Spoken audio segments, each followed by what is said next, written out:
तच्चरण विमुक्त मुक्तिफलदा तस्मै तुलस्यै नमः। जय रूप सनातन भट्ट रघुनाथ श्रीजीव गोपाल भट्टदास रघुनाथ। छाई गोसाईर करी चरण बंदन जहाँ हईते विघ्ननाश भीष्ट पुराण।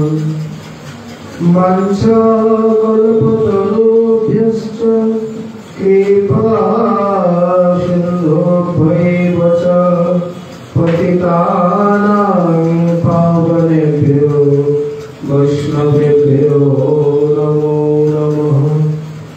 सहस्रका वैष्णवे चरणे नमस्कार। सभी मिले चरण धूलि शिरे दाओ।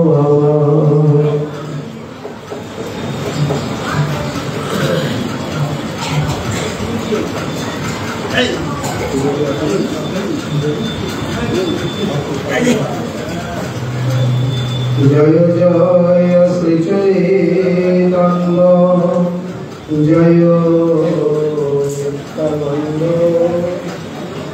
जय अद्वैत जय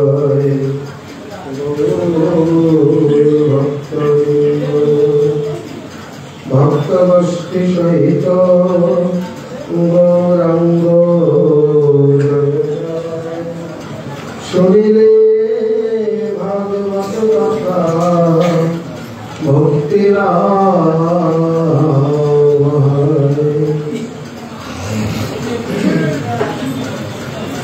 ईश्वरेर जन्मतिथि जेहन पवित्र वैष्णवेर तिथिर तेमति चरित्र।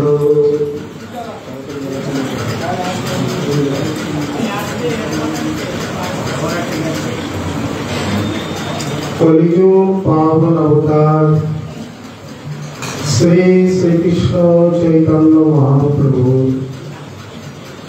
अति अंतरंग प्रिय पार्षदवर गौड़ीय आचार्य कुलभास्कर परम विरक्त शिरोमणि कविकुल मुकुटमणि विश्व वैष्णव राजसभा सभाजन महाजन श्री श्री नित्यानंद कृपाभानु तनु श्री श्री वृंदावन दास ठाकुर महाशय तदीय अमर महाग्रंथ श्री श्री चैतन्य भागवते तिथि समाराधनार महामहिमा वर्णन करते गিয়ে বলছেন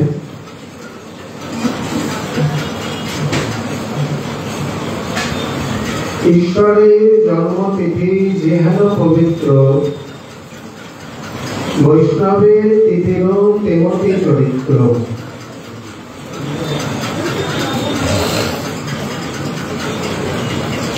এই পয়েন্টেরই ব্যাখ্যা মাধুরী প্রসঙ্গে আমরা श्री वृंदावन वास्तव्य परम पूज्यपाद प्रातस्मरणीय पंडित मूर्धन्य श्री श्री महंत कृष्णचरण दास बाबाजी महाराजे परम पावनी चरित कथा आस्वादन करे आसছেন। তিনি प्रथमे एक परमा सुंदरी दत्तमाला देवीर दर्शन लाभ करलें। स्वप्न दर्शन दिए बोलছেন তোমার চিন্তা নেই, অচিরাতে তোমার মনোবাসনা পূর্ণ হবে। এরপরে সাক্ষাৎ অষ্টভুজা মহামায়া দেবী তাকে দর্শন দিয়ে বৃন্দাবন গমনের নির্দেশ করেন।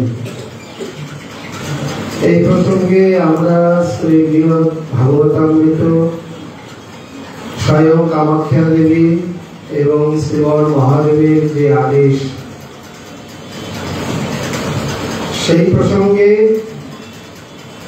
বা কিভাবে অনুরাগে ব্রজে বাস করতে হয়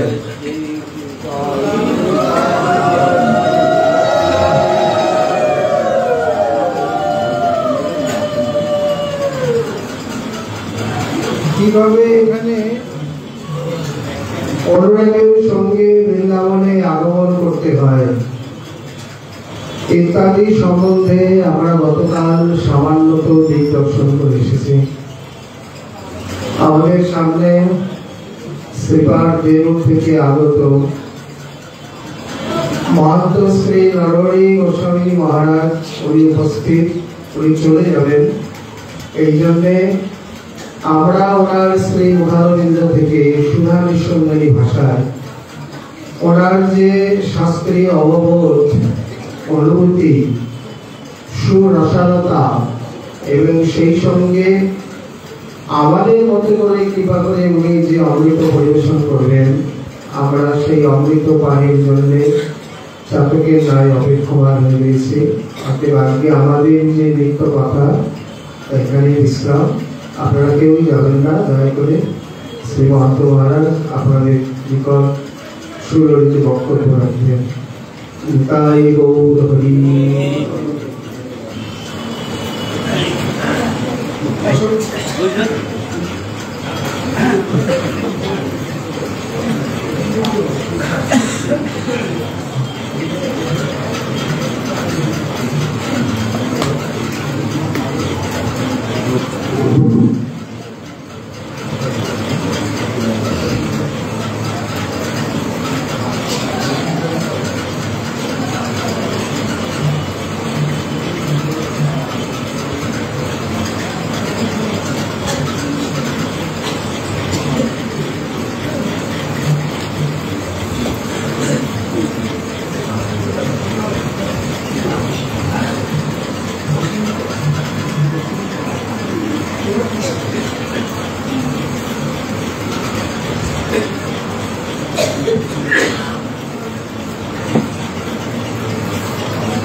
वंदे श्रीगुरु श्रीयुत पदकमलं श्रीगुरुं वैष्णवांश्च श्रीरूपं सत्कृजातं सर्वगुणकान्वितं तं सजीवं सद्वैतं सावधूतं परिजनसहितं कृष्ण चैतन्यदेवं राधा कृष्ण पादानि सवललिता श्रीविशाखान्तांश्च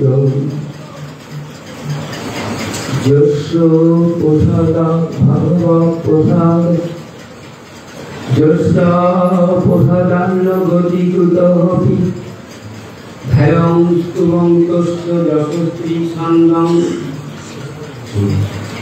वन्दे गुरोश्रीचरणारविन्दं वृन्दावनमहं वन्दे वेदव्यासस्वरूपकं मधुमङ्गल आवेशेन गीतात्रिकितभूतलं श्रीचैतन्य पिताजस्य नित्यानन्द स्वयं गुरु नारायणी सुतं देवं वन्दे वृन्दावनं प्रभुं। आज सौभाग्येर कथा श्रीकुंजेर तीरे बाबा आमार एकटू নিতাই গৌর কথা বলতে বলেছেন, পরম সৌভাগ্যের কথা কোনোদিনই কল্পনা করতে পারিনি। যাই হোক, বিজ্ঞাপন দাস ঠাকুর কবিরাজ গোস্বামী বলেছেন, ওরে মূঢ় লোক শোনো চৈতন্য মঙ্গল, চৈতন্য মহিমা যাতে জানিবে সকল, কৃষ্ণলীলা ভাগবতে কহে বেদব্যাস, আর চৈতন্য লীলার ব্যাস বৃন্দাবন দাস। চৈতন্য মঙ্গল কেন বলেছে বলুন তো? চৈতন্য তো ভাগবত। প্রথমে এই গ্রন্থের নাম ছিল চৈতন্য মঙ্গল। খণ্ডবাসী নরহরি সরকার ঠাকুরের যোগ্য শিষ্য লোচন দাস বহু পরে একটি গ্রন্থ রচনা করেন, তার নাম চৈতন্য মঙ্গল। তাহলে বৈষ্ণব সমাজের তো নাম বিভ্রাট।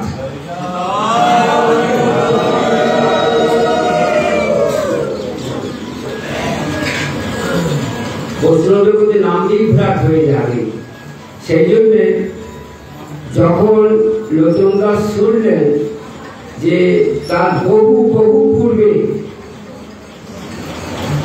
বৃন্দাবন দাস ঠাকুর চৈতন্য মঙ্গল নামে গ্রন্থ রচনা করেছেন, তাই তিনি সেই গ্রন্থের পাণ্ডুলিপি নিয়ে বৃন্দাবন দাস ঠাকুরের বসত ভূমি শিপার তেলুরে গিয়ে উপস্থিত হয়েছিলেন। তখন বৃন্দাবন দাস ঠাকুরের মাতা নারায়ণী দেবী পুত্রের কাছে থাকতেন বিশেষ কারণবশত, প্রসঙ্গক্রমে হয়তো আলোচনা করতেও পারি। তা সেই লোচনকে দেখি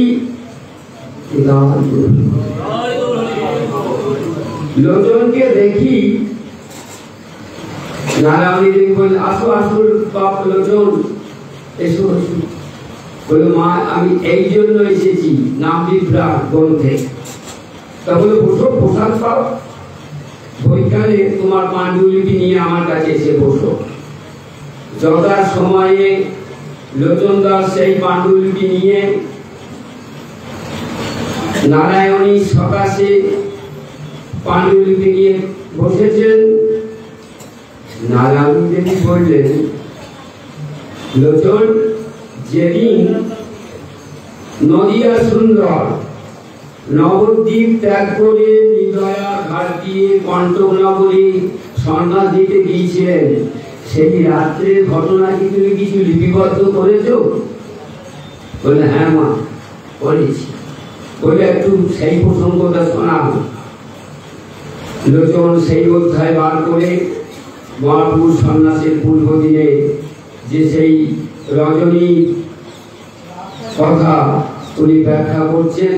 শুনতে শুনতে বৃন্দাবন জননী আপ্লুত হয়ে লোচনকে চেপে ধরছেন, বৌদাচ্ছা লোচন, আমি সেই রাত্রিতে নবদ্বীপে ছিলাম, আমি যা চাক্ষুষ করেছি তুমি শ্রীখণ্ডে রজে বসে তা লিখেছ। তোমার গ্রন্থের নামই চৈতন্য মঙ্গল, আর আমার পুত্র বৃন্দাবনে যে গ্রন্থ রচনা করেন তার নাম দিলাম চৈতন্য ভাগবত। পরবর্তীতে সর্বস্বামী মায়ের কথাটাই অনুমোদন করে সব প্রচার করে দিলেন যে চৈতন্য ভাগবত। তাই কবিরাজ যখন গ্রন্থ লেখেন তখন চৈতন্য মঙ্গল। ওরে মূঢ় লোক শোনো চৈতন্য মঙ্গল, চৈতন্য মহিমা যাতে জানিবে সকল, কৃষ্ণলীলা ভাগবতে কহে বেদব্যাস, আর চৈতন্য লীলার ব্যাস বৃন্দাবন দাস। এই যে বৃন্দাবন দাস যে গ্রন্থ রচনা করেছেন, কোন বাঙালি চরিত্রকে অবলম্বন করে বঙ্গ ভাষায় প্রথম যে গ্রন্থ তা চৈতন্য ভাগবত, যার জন্য বৃন্দাবন দাস ঠাকুরকে বঙ্গের আদিকবি বলা হয়। তার আগে অনেক কর্তা বিশেষ কিন্তু সংস্কৃতে রচনা হয়েছিল, কিন্তু বঙ্গভাষায় প্রথম চৈতন্য ভাগবত। এই চৈতন্য ভাগবত 3টি খণ্ডে বিভক্ত: আদি, মধ্য এবং অন্ত। আদি খণ্ডে এত সুন্দর গৌধরী নিমাই পণ্ডিত বিশ্বম্বর মিশ্রের যে বাল্য লীলা উনি রচনা করেছেন প্রাঞ্জল ভাষা, তা শুনে ভক্তগণের মনে ভীষণ সুখ হয়, আকৃষ্ট হয়। বৃন্দাবন দাস ঠাকুর তার গুরুদেব মন্ত্র শিষ্য নিত্যানন্দ প্রভু, তিনি বলেছেন, ইষ্টদেব বন্দমোর নিত্যানন্দ রায় চৈতন্য কীর্তন সুরে যাহার কৃপায় সর্বভাবে স্বামী যেন হন নিত্যানন্দ, তার হইয়া ভজি যেন প্রভু গৌরচন্দ্র। তাই তার ভীষণ মনে একটা গরম ছিল, আমার প্রভু প্রভু শ্রী গৌ সুন্দর, এ বড় ভরসা চিত্তে ধরি নিরন্তর, যে আমার প্রভুর প্রভু গৌ সুন্দর। বৃন্দাবন দাস ঠাকুর তার জন্ম স্থান হচ্ছে হালি শহর, এখন যেখানে চৈতন্য ডোবা, আগে নাম ছিল কুমারহট্ট। কেন? উনি তো পঞ্চতত্ত্বের শেষ তত্ত্ব যে শিবাস পণ্ডিত, তার ভাতৃ সুতা নলিনী পণ্ডিতের কন্যা, তার জন্মস্থান 24 পরগনা হবে। কেন? বিশেষ কারণ আছে, বললাম না। বৃন্দাবন দাস যবে আছিলেন গর্ভে, প্রেম বিলাস থেকে বলছি, প্রেম বিলাস। বৃন্দাবন দাস যবে আছিলেন গর্ভে, তাঁর পিতা বৈকুণ্ঠ দাস চলি গেলা স্বর্গে। একে ইংরেজিতে পস্টিউমাস চাইল্ড করা হয়। গর্ভের মধ্যে ভ্রূণ আছে, পিতা চলে গেছেন পরলোকে। তাহলে ক্রমে ক্রমে গত দিন 9 মাস 9 দিন প্রসবের কাল উপস্থিত, বিধবার সন্তান ছেড়ে দিয়েছে। নবদ্বীপের প্রশ্ন বিদেশি জন জগাই মাধায়, চাপাল গোপাল, ন্যায় রত্ন, তর্কবাগীশ, পড়ুয়াগণ, তারা কাজীর দরবারে, কাজীর এজলাসে তারা ভীষণ ভাবে প্রতিবাদ করেছিল, তোমার রাজতে অধর্ম। কাজী ডাক করেছিলেন শিবাস পণ্ডিতকে। শিবাস পণ্ডিত দেখলেন যে একা যাব না, ভাদ্রী সুতা নারায়ণকে শিবিকা যোগে নিয়ে যায়। শিবিকা যোগে নিয়ে গেলেন পালকি যোগে। কাজীর এজলাসে পালকি নেমেছে, একটা কাপড় টাঙিয়ে দেওয়া হলো ওদিকে। কাজী শিবাসকে বললেন, এরকম নানান অভিযোগ করে গেছে, আপনি কি বলতে চান বলুন। শিবাস বলল, আমি আর কিছু বলবো না, আপনি ওই যার জন্য সমস্যা সেইখানে জিজ্ঞেস করুন, উত্তর আসবে। বলুন আপনার পরিচয়। তা বলল, শ্রী চৈতন্য পিতামহ নিত্যানন্দ স্বয়ং গুরু ঠাকুর বৃন্দাবন নাম বাঞ্ছা কল্পতরু। কাজী তো ভয় অস্থির, যাও যাও নিয়ে যাও, এই জিন্দা পীর আছে। শিবাস দেখলেন আজকের দিনে তো সমস্যার সমাধান করলো, আবার কালকে কেউ কুমন্ত্রণা দেবে, আবার ডাক করবে। তার থেকে নদিয়া সুন্দর তো এখন নবদ্বীপে নেই, নীলাচলে গম্ভীরায় বসে তিনি রাধা মাধুরী আস্বাদন করছেন, অতএব নবদ্বীপে আর থাকবো না। এই বলে সমস্ত সবাই পরিজনকে নিয়ে ওই কুমারঘাটে গিয়ে বাস করলেন। পাশি গ্রাম হালি শহর নদী গ্রামে নারায়ণী সুত ঠাকুর বৃন্দাবন নামে জগতে বিদিত। ওই নদী গ্রামে জন্ম তার বেন্দুরা স্থিতি। আমি যে শ্রীপাঠ থেকে এসেছি ওখানে উনি বসবাস করেছেন। শ্রী চৈতন্য ভাগবত রচিলেন তথি, দেবী বসি চৈতন্য ভাগবত রচনা করেছেন। তারপর বৃন্দাবন দাস ঠাকুরের জন্ম হলো। আস্তে আস্তে শশী কলার ন্যায় বৃদ্ধি পাইতে লাগলেন। যখন পাঠ্যদানের সময় হয়েছে, নারায়ণী নিয়ে গিয়ে তাকে 9টা দ্বীপের একটা দ্বীপ হচ্ছে মধুদ্রম দ্বীপ, যাকে মামগাছি বলা হয়। 2টো শ্রীপাঠ পাশাপাশি, একটা বাসুদেব দত্তের শ্রীপাঠ আর একটা সারঙ্গ মুরারি শ্রীপাঠ। বাসুদেব দত্তের শ্রীপাঠে বাল্যকাল কেটেছিল জননী নিকটে, তারপরে নিত্যানন্দ কৃপা করি মোরে, নিতাইচাঁদ কৃপা করলেন। কখন? যেদিন সন্ন্যাস নিয়ে কেশব ভারতীর কাছে, নাম হলো শ্রীকৃষ্ণ চৈতন্য, চিত্তের বিক্ষেপে বৃন্দাবন যাব বৃন্দাবন যাব। নিতাইচাঁদ 3-4 দিন রাত ঘুরিয়ে তাকে ভুলিয়ে ভালিয়ে শান্তিপুরে অদ্বৈত আচার্যের দিয়ে এগিয়ে নিয়ে গেলেন। ওইখানে প্রদীপ ছিলেন, পাঠিয়ে দিলেন নিতাইচাঁদ একজনকে, যাও সচিমাকে নিয়ে এসো।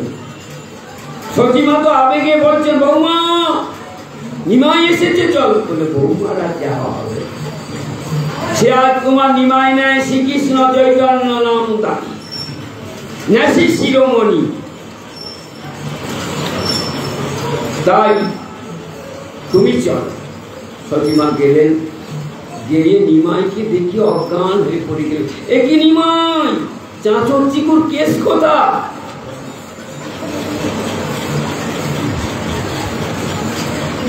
মাকে গিয়ে ধরলেন, মা করিলাম সন্ন্যাস, নহে যেন উপহাস, বুঝে যেন পায় ভোজনাথ। যাই হোক, ওখানে কদিন থাকার পর সচিমা বললেন, অদ্বৈত ধরনী সেটা ঠাকুর নিমাই তো আর আমার কাছে ফিরবে না।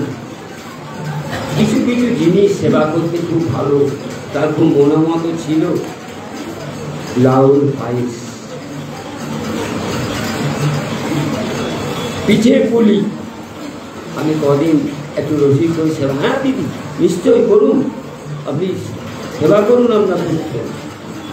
তারপরে একদিন মাকে বললেন, মা তুমি যেখানে বলবে, তুমি বিধবা মা, তোমাকে রেখে আমি সন্ন্যাস নিয়েছি, আমার এটা ঠিক হয়নি, কি করবো বলো? নবদ্বীপের ওই বৈষ্ণব বিদ্বেষী জন, এরা আমাকে থাকতে দিল না গো। আমি সেই জন্য নবদ্বীপ থেকে তা তুমি যেখানে বলবে তোমার কথা আমি রক্ষা করব। সচিমা দেখলেন পুত্র তো বৃন্দাবন যাব বৃন্দাবন যাব বলে অস্থির হয়েছে, তাই বললেন, তুমি যদি জগন্নাথ ক্ষেত্রে থাকো তাহলে গৌরীর ভক্তরা রথ দেখতে যায়, বছরে অন্তত একবার সংবাদও তোমার পাবে। এই মানুষে তিনি বললেন, যাও তুমি লীলাচলে জগন্নাথ ক্ষেত্রে। মাকে প্রণাম করি, জগন্নাথ স্বামী নয়ন পথগামী ভব তুমি বলতে বলতে ছুটলেন পিছনে নিত্যানন্দ, ব্রহ্মানন্দ, চন্দ্রশেখর আচার্য, মুকুন্দ, তারা ছায়া সঙ্গে। এইভাবে কিছুদিন যাওয়ার পর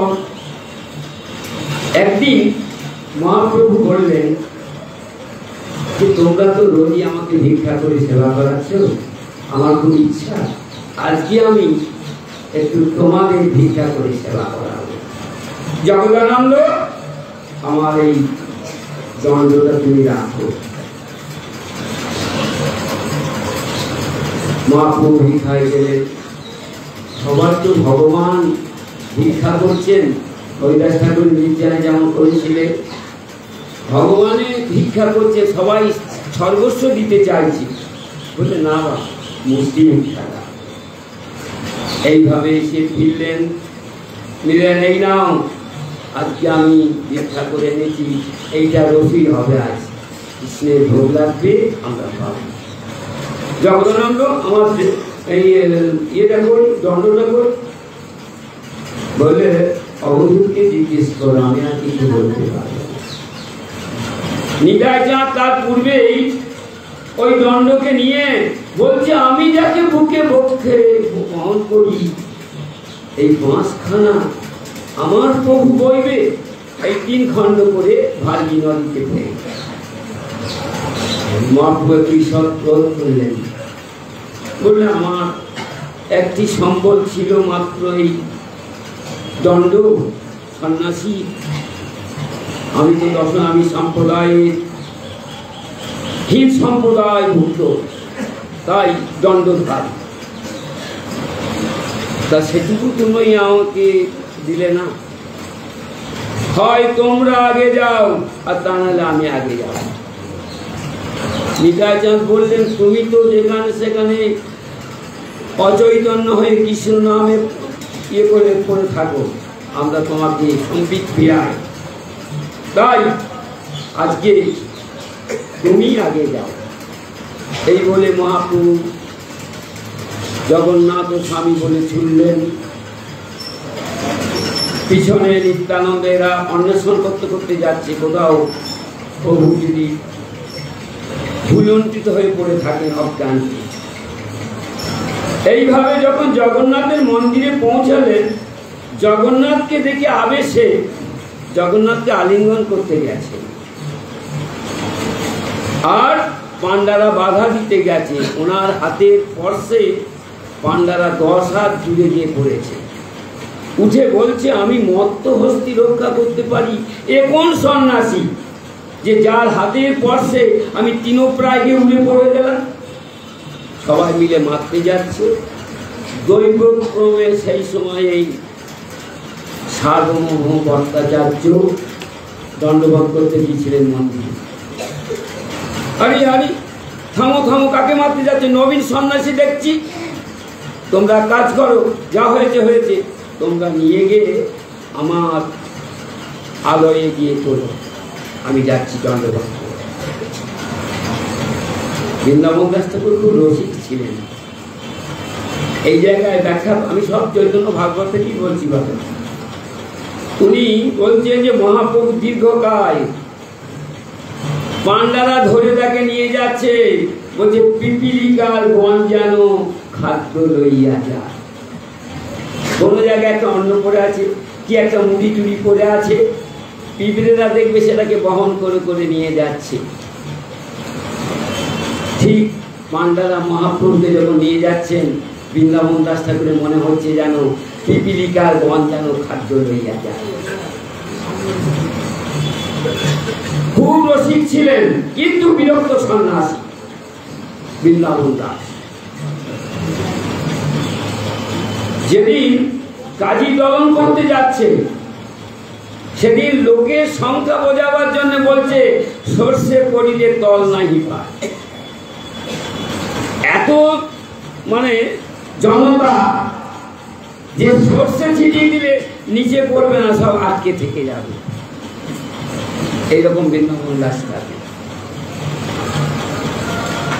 আর এরপর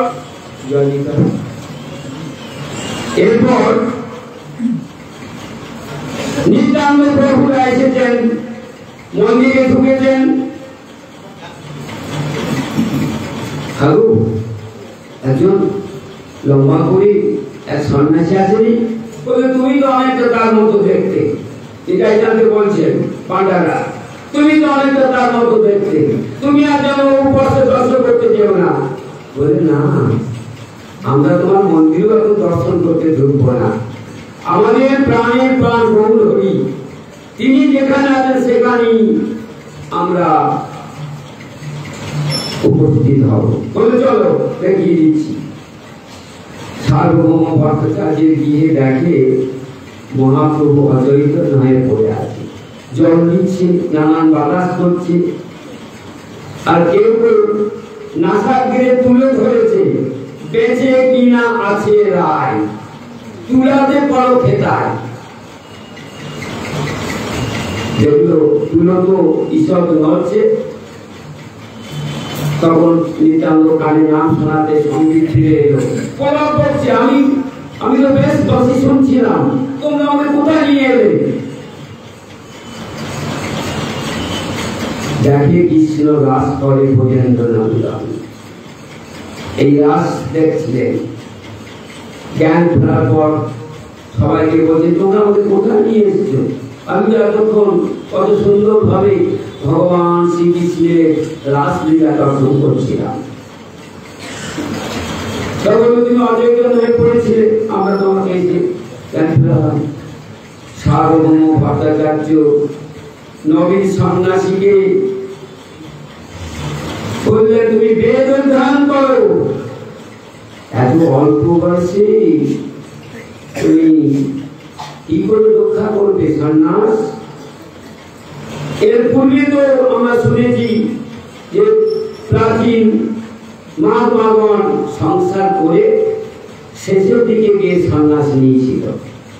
মাধবেন্দ্র পুরিয়ার তুমি এই অল্প বয়স রক্ষা করবে কি করে? বলেন তুমি আমাকে ঠিক পথে নিয়ে চলো। যার অনেক প্রসঙ্গ বেড়ে যাবে, আজকের প্রসঙ্গটা যেটা সেটা বলি। মহাপ্রভু জীব উদ্ধার করার জন্য তার আশা। শান্তিপূর্ণনাথ তাকে গঙ্গা জল তুলসী দিয়ে ডেকে ডেকে নিয়ে এসেছে কৃষ্ণ বিনু জগৎ থেকে, এবং প্রতিজ্ঞা করেছে জগতে দেখাবো আমি আমার প্রভু কৃষ্ণ আনি। বেঁধে যাবে কিম বলে স্বরূপে তার দেখাইব। এইভাবে শান্তিপূর্ণনাথ গঙ্গা জল তুলসী দিতে কে এনেছিলেন। তাই বলছেন ছুটিয়া আসিনু ক্ষীরত সাগরে, নিদ্রা ভঙ্গ হইল ওই শান্তিপুরে নারার হুঙ্কারে। শিবর আমি তো মনি ধর্ম করলাম, তুমিও যদি আমার সঙ্গে সঙ্গে থাকো আমার কলি হয়তো জীবের কি হবে? তাই বিরলে নিদাই পাই একদিন হাতে ধরে বসাইয়া তাকে এইভাবে বোঝালেন তোমাকে গৌর দেশে গিয়ে নামদের প্রচার করতে হবে। নিতাই গৌরাঙ্গা শিরে ধরে এসে পৌঁছালেন বাংলার প্রথম গোড়ায় পানিহাটি। পানিহাটিতে এসে নামদের প্রচার করছেন, সঙ্গে নিত্যানন্দ পরিজন সাহেব। সেখানে নামদের প্রচার করার পর গেলেন আলিয়াদহ দাসগড়া ধরে শিবা গঙ্গার তীরে। সেখান থেকে নামদের প্রচার করার পর এলেন কোথায়? আদি সপ্তগ্রাম উদ্ধারণ দত্তের শিপার বণিক কুলের নাম শিবরাঙ্গ মুখের বাদ। এই আদি সপ্তগ্রামের তৎকালীন যে জমিদার তিনি হলেন, তার নিয়ামকত্বে তিনি নামদের প্রচার করলেন উদ্ধারণ দত্ত। তারপর সেখান থেকে আস্তে আস্তে নামদের প্রচার করতে করতে এলেন অম্বিকা কালনা, যেখানে সূর্যদাস আর গৌরী দাস। সূর্যদাস প্রভু প্রাণের মহাপ্রভুর প্রাণের সুবল শাখা, কিন্তু দুই ভাই হলে কি হবে তর্ক তো ঠিক নেই। সূর্যদাস ছিলেন উপকর্মী, একজন হচ্ছেন সুবল শাখা আর একজন হচ্ছেন উপকর্মী। নিত্যানন্দ প্রভু নামদেন প্রচার করে করে সেখান থেকে এইবার নবদ্বীপে প্রবেশ করেছেন। নবদ্বীপে প্রবেশ করার পর নবদ্বীপ ঘুরতে ঘুরতে ওই মামগাছিতে মধুদ্রম দ্বীপে পৌঁছেছেন। তখন নিত্যানন্দ প্রভু তাকে নিত্যানন্দ প্রভুকে দেখে বৃন্দাবন দাস তার চরণে পড়লেন, তোমার গীত দাস এসেছি বলে। নিত্যানন্দ বললেন আমি তো আদালতে দীক্ষা দেব না, আমি তো ঠিক করেছি। তারপরে সর্বশেষ শিষ্য তোমার বৃন্দাবন দাস। বৃন্দাবনকে তুমি শেষ শিষ্য করো, উনি উল্লেখ করেছেন চৈতন্য ভাগবতে, সর্বশেষ শিষ্য তার বৃন্দাবন দাস। এই বৃন্দাবন দাস ঠাকুরকে নিয়ে নামতে প্রচার করতে করতে হঠাৎ মনে পড়ে গেছে মহাপ্রভু তো বলেছিলেন রথাগ্রে গৌড়ের ভক্তবৃন্দকে গুছিয়ে নিয়ে রথ দেখতে এসো, তাতে আমি জননী আর জাহ্নবীর সংবাদ পাব। কোন এক বছর নবদ্বীপ থেকে নিতাই চাঁদ সবার সঙ্গে বৃন্দাবন দাস যাচ্ছিলেন নীলাচল অভিমুখে। প্রথমেই তো নীলাচল গেলে চলবে না, আগে খণ্ডবাসীকে নিতে হবে, কারণ 7টা সম্প্রদায় যেত, তার মধ্যে খণ্ডের সম্প্রদায় আর কুলিগ্রাম থেকে যেত একটা সম্প্রদায়। অদ্বৈত প্রভু নিজ তনয়দের কৃষ্ণ মিশ্র, গোপাল মিশ্র, অচ্যুতানন্দ এদের নিয়ে একটা সম্প্রদায় করে যেতেন। শ্রী শিবানন্দ যেতেন কিছু ভক্ত নিয়ে তাঁরই সমাধান করতে করতে। তার সেবারের যাত্রা হচ্ছে নবদ্বীপ থেকে শ্রীখণ্ড, পশ্চিমবঙ্গের বেলুর গ্রাম, আমি যেখান থেকে এসেছি। এটি নবদ্বীপ এবং শ্রীখণ্ডের মাঝামাঝি জায়গা। তখন তো পদব্রজ বাইরে, তাই হাঁটতে হাঁটতে গিয়ে পৌঁছালেন। বেলুড়ে যখন পৌঁছেছেন নিদাগের বেলা, তার রথ সাধারণত আষাঢ় মাসে হয়, তার 2 মাস আগে ভক্তরা বেরোতেন পায়দারে, তাহলে প্রচন্ড দাবদাহ। তাই বেলুড় গ্রামের এক প্রান্তে একটি সুন্দর আম্র কানন, সেই কাননে গিয়ে স্বভাবত পরিশ্রান্ত সব ভক্তবৃন্দকে আশ্রয় নিয়েছেন। আর ওই আম্র কাননের যে মালিক আমাদের পূর্বপুরুষ রামহরি, সংবাদ পেয়ে শুনলেন, কে বললেন প্রভু, দণ্ডবাদ হয়ে বললেন প্রভু আমার গৃহে চলুন, আমি আপনাদের মধ্যাহ্ন সৎকার করব। বৃন্দাবন দাস ঠাকুর সঙ্গে আছেন। মহাপ্রভু বললেন, নিতাই চাঁদ বললেন, রামহরি আমার সঙ্গে অনেক ভক্ত আছে, তুমি যদি এইখানে এসে আমাদের মধ্যাহ্ন সেবাটা দাও তাহলে খুব ভালো হয়। রামহরি তাকে রাজি হলেন। সমস্ত সামগ্রী নিয়ে গিয়ে রসুই হয়ে গেল। নিত্যানন্দ ভোজন করলেন। ভোজনান্তে নিত্যানন্দ অক্রোধ পরমানন্দ মুখশুদ্ধি চাইলেন ঠাকুর বৃন্দাবনে। বৃন্দাবনে তুমি মুখশুদ্ধি দিতে পারো?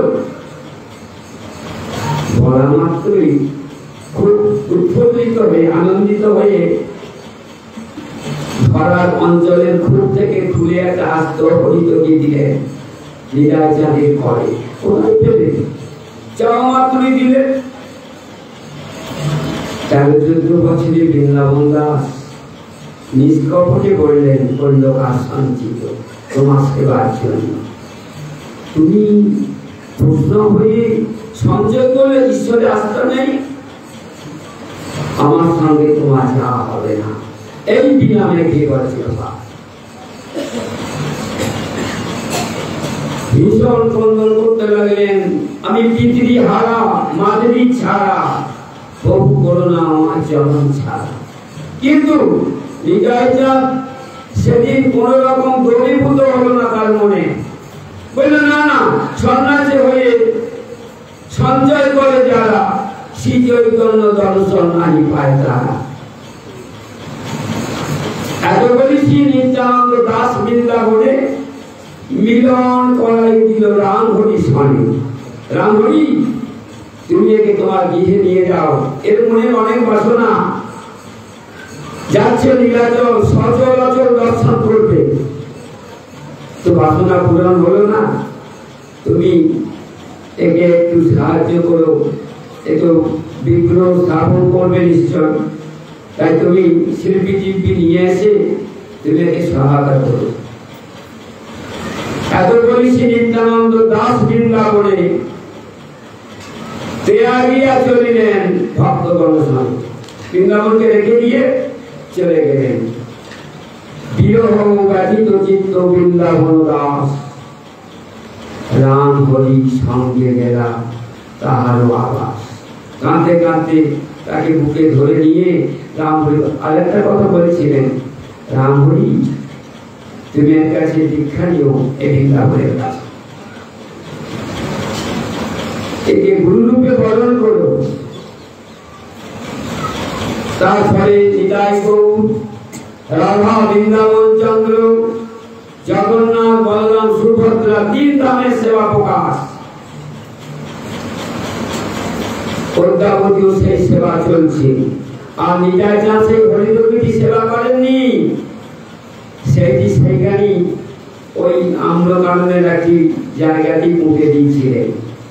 কালে বৃক্ষ জন্মিল, যেমন আপনারা পুরীতে হরিদাস ঠাকুরের সিদ্ধ বকুল দেখেছেন না, হরিদাস জলে রোদে কত কষ্ট পায়, মহাপ্রভু ভক্তের দুঃখ দেখতে পারে না, তাই জগন্নাথের প্রসাদী একটি বকুল বৃক্ষের দন্ত নিয়ে এসে ছেড়ে দিলেন পান্ডাজির কাছে, এত রাখো ওইটা পুঁতলেন। হরিদাস সেখানে ফাঁকাতে থাকতেন। কালে বৃক্ষ জন্মিল, সেই সিদ্ধ বকুল ছায়া দিচ্ছে হরিদাসকে, রোদে জলে থেকে রক্ষা করছে। মহাপ্রভু তার শিক্ষাস্ত্র বলে না, বৃক্ষ যেমন কাটিলেও কিছু না বলয়, শুকায়া মইলে গাড়ি পানি না মাগয়, যেই যে মাগয় তারে দেয় আপন ধন, ধর্ম বৃষ্টি সহে আনের করয়ে পোষণ। এই মতো হইয়াছে কৃষ্ণ নাম লয়, কৃষ্ণ চরণে তার প্রেম উপজয়। এই নিতাই চাঁদের সেই বৃক্ষ হলো এখন সেই হরিদ্রবীর বৃক্ষ, এখন মহিরূহ। ভক্তগণ দর্শন করে তৃপ্তি লাভ করেন। নিতাই চাঁদের সহস্র রচিত সেই হরিদ্রবী বৃক্ষ আজও সকলে যাবেন। নবদ্বীপ পরিক্রমার সময় অনেক ইয়েতে আসে, বাস টাস আসে, তারা দর্শন করে যায়। আর নিতাই চাঁদের আদেশে আরেকটি কাজ বৃন্দাবন দাস ঠাকুর করেছিলেন, যেটার জন্য বৈষ্ণব সমাজ আজ ভীষণ গর্বিত। অন্তর্যামী নিত্যানন্দ বলিলা কৌতুকে, চৈতন্য চরিত্র কিছু লিখিতে পুস্তকে, তাঁর আজ্ঞা শিরে ধরি মুই অল্প জ্ঞান, লিখিলা এই গ্রন্থ তাঁর পদ করি ধ্যান। এই চৈতন্য ভাগবত, চৈতন্য মঙ্গল ব্রাকেটে চৈতন্য ভাগবত এখনো তার ম্যানুস্ক্রিপ্ট যেন বিরাজিত। আরেকটি জিনিস নিত্যানন্দ প্রভু বৃন্দাবনকে দিয়েছিলেন, সঙ্গে বৃন্দাবন ঠাকুর যখন থাকতেন তার পাঠ্য হিসাবে শ্রীমদ ভাগবতের দশম স্কন্ধ। এই দশম স্কন্ধ টিপ্পণী যুক্ত, মহাপ্রভু টিপ্পণী যুক্ত দশম স্কন্ধ। মূল প্রয়াসগুলো লেখা গদাধর পণ্ডিতে ওই প্রকার বসে লিখেছিলেন। আর মহাপ্রভু বললেন, দেখি গ্রন্থটা উপরে নিচে কিছু টিপ্পণী লিখেছেন, কারণটা কি জানেন? একই কথা নানান অর্থ হয়। গ্রন্থের বক্তব্য ছেড়ে যদি অন্যদিকে ধাবিত হয় তবে বিপদ। তাই মহাপ্রভু সেখানে টিপ্পণী করলেন যে এইটার অর্থ এই, অন্যদিকে অর্থ করতে যেও না। এই মহাপ্রভু টিপ্পণী ধৃত সেই গ্রন্থ বিরাজমান। বৃন্দাবন দাস ঠাকুর সেবা চালাচ্ছেন, সেবা চলছে। যখন বৃদ্ধ দশা সমুৎপন্ন, তখন সেবা ভার আমাদের রামহরিকে দিয়ে উনি বৃন্দাবনে চলে গিয়েছিলেন। এই রাধাকুণ্ডে তার সমাধি আছে, জেনে রাখুন। রাধাকুণ্ডের উত্তর পাহাড়ে যেখানে তার মা ঠাকুরের বৈঠক, নিত্যানন্দ ঘরণী মা জাহ্নবীর বৈঠক আছে না, যখন অন্তিম কাল তখন বলেছিলেন ব্রজবাসীদের, আমার দেহটা আমার মা ঠাকুরের বৈঠকের নিচে সমাধিস্থ করো। গুরুমুখে শুনেছি সেইখানেই বৃন্দাবন দাস ঠাকুরের দেহ আমার 64 মন্ত্রের মধ্যে একটা নামাঙ্কিত জায়গা করা আছে ঠিকই, কিন্তু আসল তার সমাধি ওই বৈঠক। তার রচিত গ্রন্থের রচনার পূর্বে ইনে নার্সেল সংক্ষিপ্ত করে সূত্রাকারে কিছু বর্ণিত করা হয়, কিন্তু আমরা 2-3 অধ্যায়কে পাই না। আমি অনেক সংযোগ দেখি, কালনা সংস্করণ অমুক সংযোগ দেখেছি, কিন্তু ওই সেই অধ্যায়গুলো কিভাবে অমিত হয়ে গেছে। যাই হোক, বৃন্দাবন দাস ঠাকুর তার চৈতন্য ভাগবত অমর কীর্তি আর প্রথম গ্রন্থ, দ্বিতীয় গ্রন্থ হচ্ছে কবিরাজ গীত চৈতন্য চৈতামৃত। দুটি গ্রন্থ, একটি গ্রন্থ আরেকটি গ্রন্থের পরিপূরক। একটা পাঠ করলে সম্পূর্ণ হয় না, দুটোকে পাঠ করতে হয়। যার জন্যে মহাপ্রভুর চরিত্রকে সম্পূর্ণ জানতে গেলে এই দুটি গ্রন্থকে পাঠ করতেই হবে। আর যে চৈতন্য মঙ্গলের কথা বললাম, এই চৈতন্য মঙ্গলের যে ভিতরে যে আছে ধামালি বলা হয়, ধামালি, এই চৈতন্য মঙ্গলের ভিতরে যে অংশ, সেগুলোকে আমরা গ্রহণ করি। এই 3টি গ্রন্থ মোটামুটি আমাদের ইয়েতে বৃন্দাবন দাস ঠাকুর বৃদ্ধ দশা রামহরিকে সেবা ভাত দিয়ে তিনি এইখানে বৃন্দাবনে এসেছিলেন। রাধাকুণ্ডে তার দেহ অবস্থা আছে। এইবার বৃন্দাবন দাস ঠাকুরের কিছু কথা বলি, তোমার আছে কি? আমি তো জানি না কোন হয়ে গেছে। দেখো দশটা বেশি বাবাকে আমার জিজ্ঞেস করো। হ্যাঁ, একটু বলবো। বৃন্দাবন দাস ঠাকুর নিত্যানন্দের মিলনটা শুনুন। রাওয়ার মাঝে এক চাকা নামে আছে গ্রাম, জহি অবতীর্ণ নিত্যানন্দ বলরাম।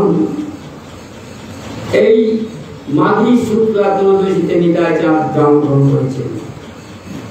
ক্রমে ক্রমে শশীকলা না বৃদ্ধি পাচ্ছেন, আর ঠিক 12 বছর পরে আমাদের মহাপ্রভু গৌর সুন্দর নদিয়াতে ফাল্গুনী পূর্ণিমাকে কেন্দ্র করে তিনি আবির্ভূত হয়েছেন। তাহলে রায়কানু মিলিত জন্মটা বলছি, রাধারানী জন্ম অষ্টমী সেটা শুক্লা, আর গোবিন্দের জন্ম অষ্টমী সেটা হচ্ছে কি?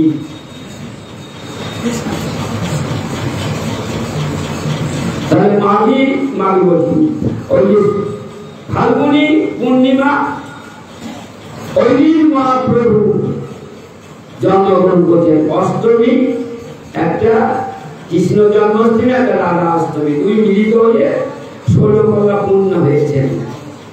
16 কলা না হলে তো চাঁদকে গোল দেখা যায় না, পূর্ণিমা হয় না। তাহলে অষ্টমী মিলিত হয়ে 16 কলা।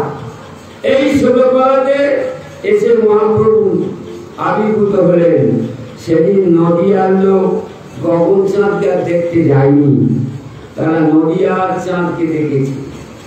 সেদিন মহাপ্রভু প্রতিজ্ঞা করেছিলেন, আমি জীবকে কৃষ্ণ বলিয়ে তবে আবির্ভূত হব, যার জন্য গ্রহণে ছল করি জীবের বলাই করি। গ্রহণ না থাকলে তো কেউ হরি বলবে না, গঙ্গা স্নান করবে, সংকীর্তন করবে, নাম সংকীর্তন করবে, এমন সময় ভগবান আবির্ভূত হলেন। তাহলে তারপরে কি করছে বৃন্দাবন দাস ঠাকুর? এমন কন্দন করছে বাচ্চা বিমান, কিছুতেই তাকে থামানো যাচ্ছে না, কিন্তু হরিনাম করে থেমে যাচ্ছে। তারপরে সেই ছলে বলে হরিনাম করানো। একাদশীর দিনে একাদশী নৈবেদ্য খেতে চাইছি, কৈথিক ব্রাহ্মণ জগন্নাথ মিশ্রের ঘরে এসে অতিথি হয়েছে, তিনবার অন্ন নষ্ট করেছে। কি না বালগোপালের মন্ত্র বলে যখন নিবেদন করছে, নিমাইকে অন্নে হাত দিচ্ছে। এই সারা আমার বৃথা পরিশ্রম হয়ে গেল। তৃতীয়বারে বললেন, এই তুমি আমাকে ডাকছিস আর দেখে বাবার কাছে মার খাবি আমাকে, আমি কে দেখ, এই বলে স্বরূপ দেখালেন। অন্ন খাবে কি? সমস্ত অন্ন দিয়ে মারছে ব্রাহ্মণ, যে আমার পর্যটন আজকে পূর্ণ হলো। তা বলল, শোন, আমি যতদিন নবদ্বীপ লীলা করবো ততদিন কাউকে বলবি না, বললে তো আয়ু ক্ষয়। এইবার নবদ্বীপের এক প্রান্তে একটা কুঠি করে ভজন করতাম, রোজ নিমাই পণ্ডিতকে একগত দর্শন করে আসে। এইসব লীলাগুলো বৃন্দাবন দাস খুব সুন্দর ভাবে করেছে। আর কি করেছেন? গঙ্গা স্নানে গিয়ে স্ত্রী বাস পুরুষ বাসে পাল্টাপাল্টি করে দিচ্ছেন, আনন্দ হচ্ছে। স্নান করে উঠে পুরুষ বাস পাচ্ছে কারা? স্ত্রীরা, আর পুরুষরা পাচ্ছে স্ত্রী বাস। একটু কত আনন্দ। এইসব লীলাগুলো খুব সুন্দর করেছে। এইবার নিতাই চাঁদ জন্মগ্রহণ করেছেন, গৌর হরিও আস্তে আস্তে বৃদ্ধি পাচ্ছেন, আস্তে আস্তে হরিদাস শিবাস এদিকে পেয়ে নাম সংকীর্তন আরম্ভ করছেন। এদিকে হারাই পণ্ডিতের ঘরে এক সন্ন্যাসী শঙ্করাচার্য, তিনি গিয়ে হারাই পণ্ডিতকে বলছেন যে তোমার এই বড় পুত্র দিকে আমার সঙ্গে দাও, আমি তীর্থ করবো, আমার সঙ্গে কেউ ভালো সঙ্গী নেই। যা নিয়ে গেলেন অনেক কথা। প্রথম গেলেন কোথায়? বাক্যেশ্বর। দেখবেন দুজনা বসার দুটি আসন করা আছে, নিতাই চাঁদ এবং সেই সন্ন্যাসী। আস্তে আস্তে সমস্ত ভ্রমণ করতে করতে দক্ষিণ ভারতের পাণ্ডুরপুর বলে জায়গা আছে, পাণ্ডুরপুর, সেইখানে সন্ন্যাসী দেহত্যাগ করল। তার ভিতর থেকে তার আত্মা নিতাই চাঁদের ভেতর প্রবেশ করল। নিতাই চাঁদের বরণ অন্যরকম হয়ে গেল, দুই ভাই হয়ে গেল। যার জন্য প্রথম যেদিন সচিমা নিতাইকে দেখেছিলেন, আরে আমার বিশ্বরূপ না, চমকে বলে উঠেছিলেন। সেই সমস্ত দেশ পরিভ্রমণ করে এসে বৃন্দাবনে পৌঁছেছেন। দেখছেন বৃন্দাবনে বিগ্রহের সামনে সব পর্দা টাঙানো। রাজা জিজ্ঞেস করছেন যে বিগ্রহের সামনে পর্দা কেন? ব্রজবাসীরা বলছেন নিমাই তো চলে গেছে, কৃষ্ণ কোথায়? নবদ্বীপে। তার তিন বাঞ্ছা পূরণের জন্য। কই ছিল বাবা পেলা? कोई क्षण मधुरिमा कोई क्षण सुखेते हो এ দিনও বাঞ্ছিত তোমার বলে নহিল পুরো কি করিবে না পাইয়া ও ভাবিয়া দেখিন মনে শিরাধা স্বরূপ বিনে এ বাসনা পূর্ণ কহুন রাধা ভাব কান্তি ধরি রাধা প্রেম গুরু করি নদিয়াতে পারল উদয় এসেছে বোঝের বাঁকা কালো সখা দেখিয়া তোদের এই সোনার নদিয়া তার রং ফিরেছে ঢং ফিরেছে বাঁকা এখন চেনা দা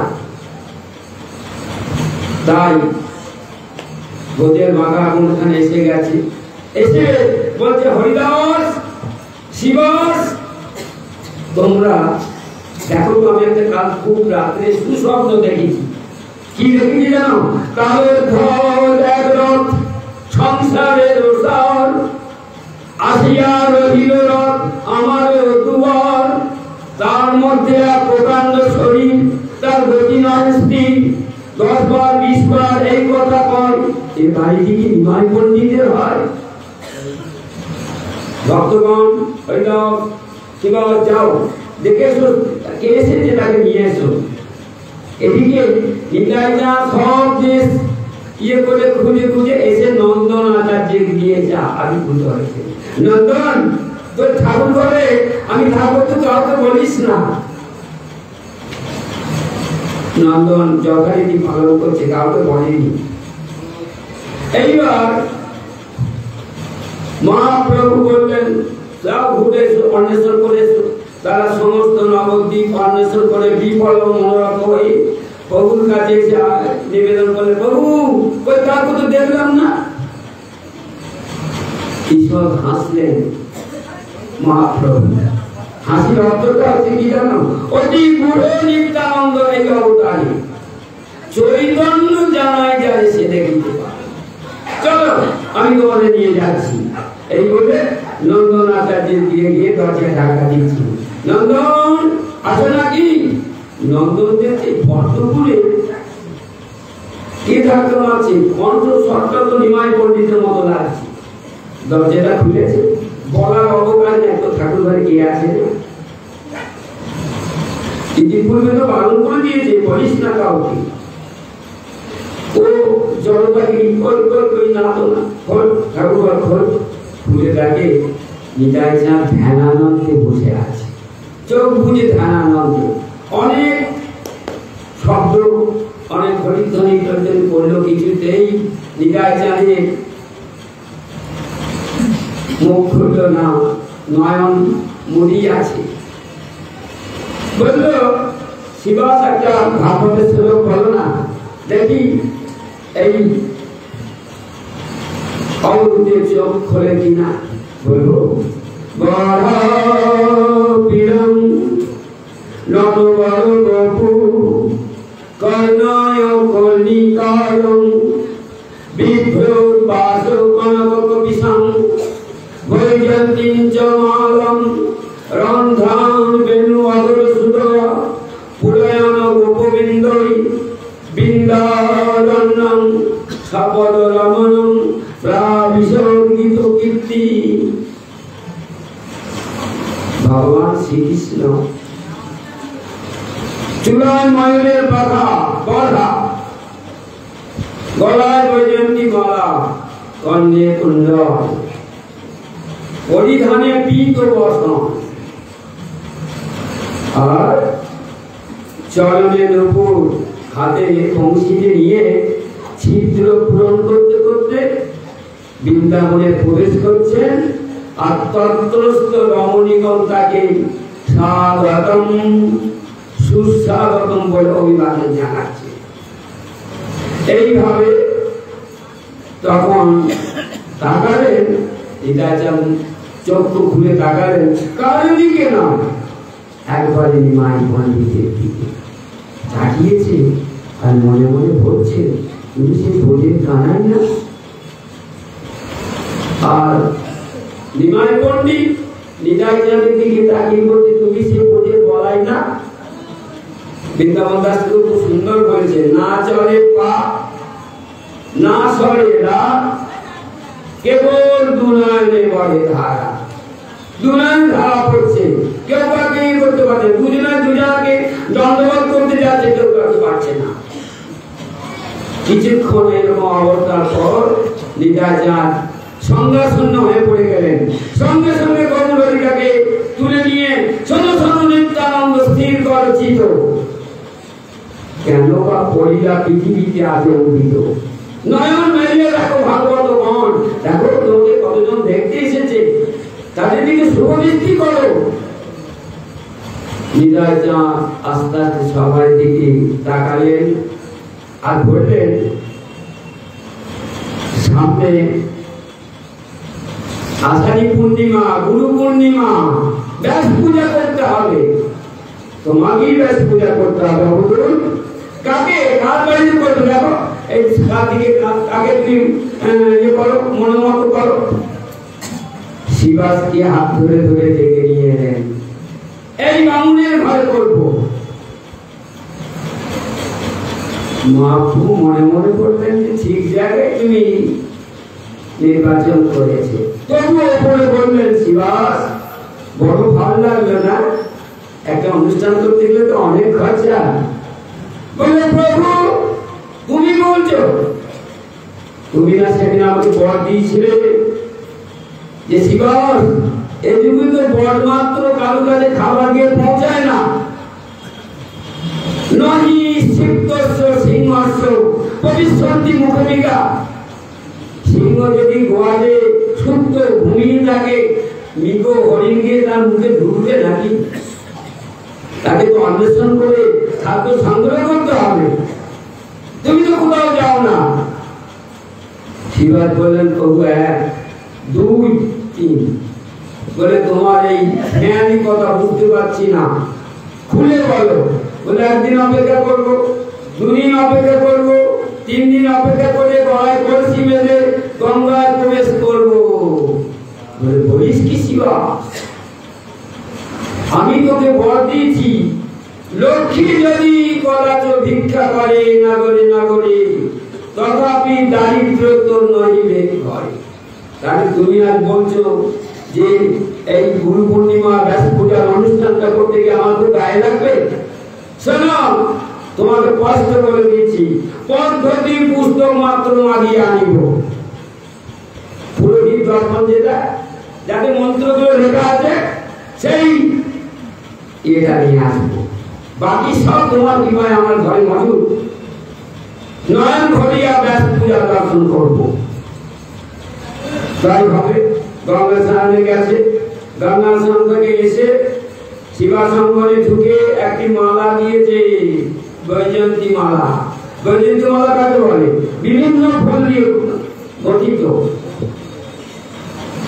যখন ফুলের মালাটা গাঁথা হয়, ব্যক্তি ডুবে যায় জলে, মালিকা পড়িয়ে গলে, প্রতি ফুলে কেউ মনে রাখে। যখন মালা গন্থন হয়ে যায়, তখন কোন একটা বিশেষ ফুলের দিকে কারো নজর থাকে না, ওটা ফুলটা মালাটার উপভোগ করে। তাই এই মালাটা তুমি ব্যাসদেবকে পরিবারকে ঘট স্থাপনা করেছে, দিয়ে তার উপরে ডাব আম্রপল্লব আর গামছা দিয়ে বলে, শোনো শোনো নিত্যানন্দ এই মালা ধরো, বচন করিয়া ব্যাস দেবে নমস্কার। নিত্যানন্দ বাবু এই বলে মহাপ্রভু একটু সরে গেছেন, আর নিত্যানন্দ বাবু মনে মনে করছে, যার মন্ত্রে সকল দেবতাই বইছে প্রাণ, হেন প্রভু শ্রীকৃষ্ণ চৈতন্য ভগবান। আমরা কোন মূর্তি স্থাপনা করলে গৌরহরি মন্ত্র বলে তার ভেতরে আমরা প্রাণ প্রতিষ্ঠা করি। আর তুমি বলছো পুজো করতে, আচ্ছা এই বলে মুখে কি বিড়বিড় করে বলছে আর মালা নিয়ে ঘুরছে, মালা পরাবার গলা খুঁজে পাচ্ছে না। কিছুক্ষণ পর শিবাস রামায়ণকে পাঠাল, রামায় যাও তো মহাপ্রভুকে ডেকে আনো। মহাপ্রভুকে নিয়ে এসে যখন বলবো, এই শিবা কি হচ্ছে, মালা পড়াও। বুঝতে পেরেছেন আমার প্রভুর কণ্ঠস্বর, আমার প্রভু নিকটে এসে গেছেন। এই বলে মালা দিয়ে গৌরহরি গলায় পরিয়ে দিলেন। এই জগতে ব্যাসদেব আর কেউ নাই তো শুনে, কিন্তু গৌরহরি থাকতে পারেননি, সর্বভুজ দেখিয়ে দিলেন। দুই হাতে তীর ধনুক, দুই হাতে বংশী, আর দুই হাতে না দণ্ড কমণ্ড। এই স্বরূপে দেখা দিলেন। নিত্যানন্দ মূর্ছিত হয়ে গেল। মহাপ্রভু সঙ্গীত ফিরে নিত্যানন্দকে উঠিয়ে বললেন, চলো আজ থেকে আমরা নাম প্রেম প্রচার করব। শিবাসঙ্গনে সেদিন থেকে নাম প্রেম প্রচার হলো। সঙ্গীকে পেল দুই ভাই, হৃদয়ে খালি অন্ধকার। দুই ভাগবত সনে করেন সাক্ষাৎকার। এক ভাগবত এই গ্রন্থ, আর এক ভাগবত কি এই তোমাদের মতো ভক্তিরত পাত্র। এদের সঙ্গে পরিচয় করিয়ে দিলেন যে হে কলিহতজীব, ভারত ভূমিতে হইল মনুষ্য জন্মজাত। জন্ম সার্থক করো, করি পরোপকার। কি 500 টাকা ধার দিয়ে নাকি? না গো, পরোপকার বলছে তাকে কৃষ্ণমুখী করে দিয়ে এগিয়ে নিয়ে যাওয়া। তাই সমবেত মায়েদের, বাবাদের সকলকে বলছি, যদিও বলাটা আমার ঠিক উচিত হচ্ছে না, বাড়িতে তো পরবর্তী প্রজন্ম সকলেরই আছে, যাদের আছে তাদের বলছি, আজকে সনাতন ধর্মের খুব অবক্ষয় অবস্থা। সবাই নিজের নিজের বাড়িতে পরবর্তী নাতি নাতনি পুত্রীকে সব কৃষ্ণমুখী করান। একটি ভালো আপেল দিয়ে বলবেন গৌরকে দেখিয়ে খা, এর জন্য তুলসী আর গঙ্গা জল লাগবে না। এইভাবে তাদেরকে নিয়ে যাবে। 2 ঘন্টা সময় দিয়েছেন মহাজন, 1 ঘন্টা জন্ম আর 1 ঘন্টা মৃত্যু। তার মধ্যে যার যত সাধন সুকৃতি আছে সে এগিয়ে যেতে হয় ভজনের মাধ্যমে। আর মহাপ্রভু নিঃশব্দ কেটেছেন, কলই নাচতে গো নাচতে গো নাচতে গো গতি রন্নাথা। কি হরে নাম হইব কেবল, হরে নাম হইব কেবল, হরে নাম হইব কেবল। হরিনাম ছাড়া কিচ্ছু হবে না, হরিনাম ছাড়া কিছু জগতে নেই। মহাপ্রভু আচরণ করলে কি দেখলেন? দক্ষিণ ভারত যাচ্ছেন, বৃন্দাবন যাচ্ছেন, তোমার সঙ্গে কাউকে নেবে না বলছো, তোমার জড়পাত্র বৈবাসকে নিয়ে যাবে, তোমার তো 2 হাতে সংখ্যা গণনা ব্যস্ত। আমরা তো আমাদের পরবর্তী প্রজন্মকে এইভাবে এগিয়ে নিতে হবে। বৃন্দাবন দাস ঠাকুর তার গ্রন্থের প্রারম্ভে বলেছেন কি, গর্ভবাস দুঃখ প্রভু সেও মোর ভালো, তথাপি তোমার নাম স্মরণ থাকে যদি চিরকাল।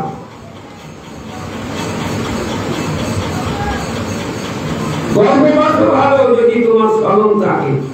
7ম মাসে মাতৃ গর্ভে প্রত্যেকটা জীবের ধুনে জ্ঞান হয় যে এবার আমায় জন্ম দাও, জন্ম নিয়ে হরি তোমায় ভরিব। জীব মাত্র এই প্রতিজ্ঞা 7ম মাসে মাতৃ গর্ভে। তা ভূমিষ্ঠ হইতে মায়া জ্ঞান ধরে নিল, কোন যঠর স্মৃতি অন্তর হয়ে সব ভুলে গেলাম। যেমনি মাটি স্পর্শ করলাম মেদিনী, আর মায়া গ্রাস করল। দৈবিক শেষা গুণময়ী মম মায়া দূরত্বয়া। আচ্ছা, এইখানে আজকে গৌরকথা বিশ্রাম দিলাম। খুব সুযোগ দিয়েছেন বাবা, আমার খুব আনন্দ পেলাম। সবাই আশীর্বাদ করুন যেন ঠাকুর বৃন্দাবনের আনুগত্যে নিতাই গৌরের সেবা করতে পারি। নিতাই গৌর হরি বল, হরি বল, হরি বল।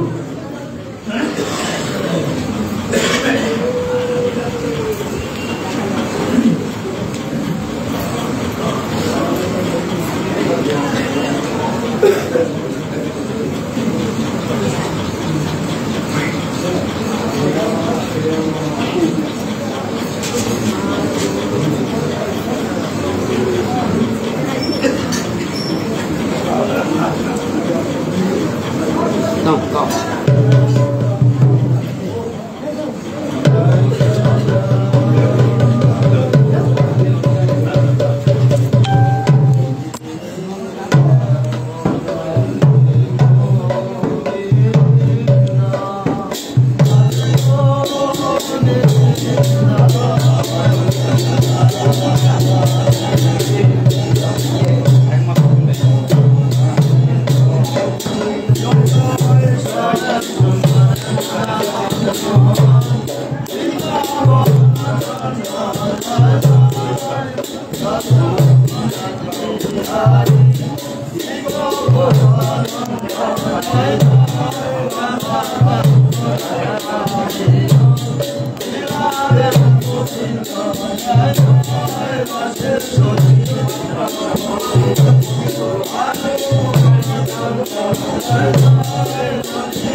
Hare Krishna, Hare Krishna.